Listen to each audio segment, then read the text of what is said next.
అడవిలో కుందేళ్లన్నీ ఒకచోట ఆడుకుంటున్నాయి. అటుగా వచ్చిన నక్క ఏదో ఒక ఉపాయంతో రోజుకో కుందేల్ని ఆహారంగా తీసుకెళ్లి కాలం గడపాలని అనుకుంది. ఏమర్రా, అసలు మీకు ఈ సంగతి తెలుసా? మనరాజు సింహానికి జబ్బు చేసింది. నేనిప్పుడు అక్కడినుంచే వస్తున్నాను అని చెప్పింది నక్క.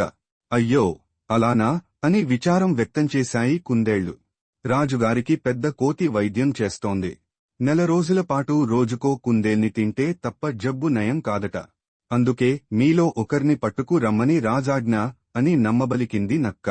ఆ మాటలు నమ్మి రాజంటే ఉన్న భయంతోనూ భక్తితోనూ రోజుకో కుందేలు నక్క వెంట వెళ్లసాగింది.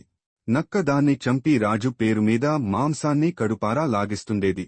4 రోజుల తర్వాత రాజవైద్యుడు కోతి కుందేళ్ల దగ్గరకు వచ్చింది. కుందేళ్లు రాజుగారి ఆరోగ్యం గురించి అడిగాయి.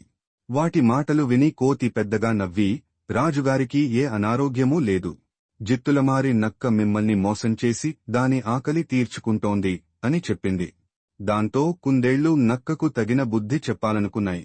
మర్నాడు నక్క ఒక కుందేలును తీసుకెళ్లడానికి వచ్చింది. నక్క బావా, కాసేపు తాడును లాగే ఆట ఆడుకుందామా? మేమంతా ఒకవైపు ఉంటాం, నువ్వొక్కడివి మరోవైపు ఉండాలి. ఎవరు గట్టిగా లాగితే వారే విజేత అని చెప్పాయి కుందేళ్లు. ఓస్, ఇంతేనా అంది నక్క. కుందేళ్లన్నీ ఒకవైపు, నక్క ఒక్కటి ఒకవైపు ఉండి తాడును పట్టుకుని బలంగా లాగడం మొదలుపెట్టాయి.